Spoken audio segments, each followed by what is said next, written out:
যে তিনি যে নিজেকে মুক্তিযোদ্ধা দাবি করেন এবং এখন মুক্তিযুদ্ধের ভ্যানগার্ড হয়ে গেছেন, এখন কিন্তু ঐতিহাসিক তথ্য বের করা খুব সহজ। এবং তিনি যে আদৌ মুক্তিযোদ্ধা ছিলেন কি না এ ব্যাপারেই প্রশ্ন উঠেছে। যে তিনি একজন মুজিব বাহিনীর সদস্য ছিলেন এবং আমরা সবাই জানি মুজিব বাহিনীর দ্বারা ট্রেন্ড আপ, ভারতীয় গোয়েন্দা সংস্থার দ্বারা ট্রেন্ড আপ ছিলেন তারা, এবং কখনোই তারা সম্মুখ সমরে যে পাকিস্তান বাহিনীর সাথে যুদ্ধ মুজিব বাহিনী করে নাই। বরং মুজিব বাহিনীর কাজ ছিল দেশে যে অন্যান্য যে দেশপ্রেমিক যে মুক্তিযোদ্ধাদের যে অংশ যারা আওয়ামী লীগ বিরোধী তাদেরকে হত্যা করা, তাদেরকে দমন করাই ছিল মুজিব বাহিনীর ঐতিহাসিক প্রজেক্ট।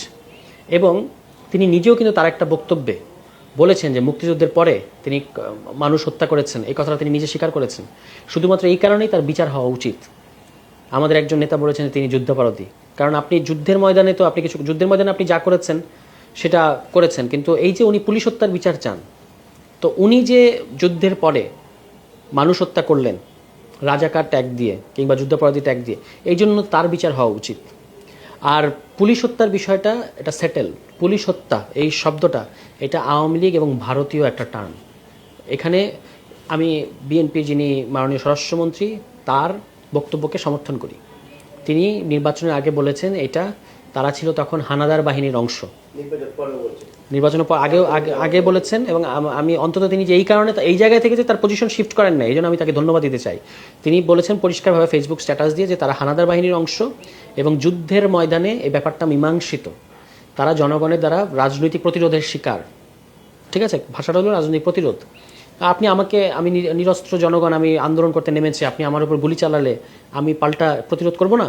এটা সারা পৃথিবীতে এই রাইট টু সেলফ ডিফেন্স, এটা সারা পৃথিবীতে আন্তর্জাতিক আইন দ্বারা স্বীকৃত। ফলে এখানে পুলিশ হত্যা কথাটাই একটা মানে ষড়যন্ত্রমূলক কথা এবং গণঅভ্যুত্থান বিরোধী কথা। তো ফজলুল সাহেব যেহেতু নিজে মুক্তিযোদ্ধা করেন নাই, তার কিন্তু আমি দেখেছি যে প্রকৃত মুক্তিযোদ্ধা যারা তারা কিন্তু জুলাই গণঅভ্যুত্থানকে অত্যন্ত সম্মান করেন, তারা এটার গুরুত্বটা বুঝতে পারেন, কারণ তারা যুদ্ধ করেছেন। কিন্তু এই ধরনের 16 ডিভিশন যাদেরকে বলা হয়, মানে যারা মুক্তিযুদ্ধের পরে মুক্তিযোদ্ধা সেজেছেন এবং এখন একেবারে জ্বালাময়ী ভাষণ দিচ্ছেন, তারা মুক্তিযুদ্ধকে যেহেতু নিজেরা বুঝতে পারেন নাই, তারা জুলাই গণঅভ্যুত্থানকে বুঝতে পারবেন না। ফলে তাদের কাজ হচ্ছে এই সময় যারা তরুণ নেতৃত্ব তাদেরকে বিতর্কিত করা এবং তাদেরকে ঝুঁকির মধ্যে ফেলা। এই জন্যই তিনি এই কথাটা বলেন। ফলে এর বাইরে তার বাকি যে মানসিক অবস্থা, আমি মনে করি যে এটা হলো বাংলাদেশের মানুষের দুর্ভাগ্য যে এরকম মানসিকভাবে অসংলগ্ন একজন ব্যক্তি এখন সংসদে জনগণের পয়সায় 7-8 মিনিট যদি কথা বলে থাকেন, তার মানে জনগণের প্রায় 10 থেকে 12 লাখ টাকা খরচ হয়েছে এই এরকম একজন মানসিকভাবে বিকারগ্রস্ত মানুষের পেছনে যে আমাদের জনগণের পয়সা খরচ হচ্ছে। এটাই হচ্ছে একটা মানে দুঃখজনক ব্যাপার।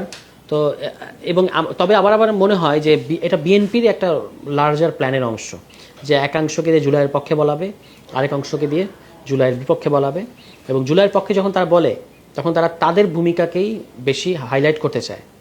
এখন প্রশ্ন হচ্ছে আপনার কাছে কে জানতে চেয়েছে, যেটা আমাদের বিরোধী দলীয় চিফ হুইপের বক্তব্যে আসলো, যে আপনারা কেন বারবার এই কৈফিয়ত দিতে চান? আমরা কি বলেছি আপনারা ছিলেন না? অবশ্যই আপনারা ছিলেন, কিন্তু পার্থক্যটা হচ্ছে আপনারা রাজনৈতিক দল হিসেবে ছিলেন না, জনগণ হিসেবে ছিলেন।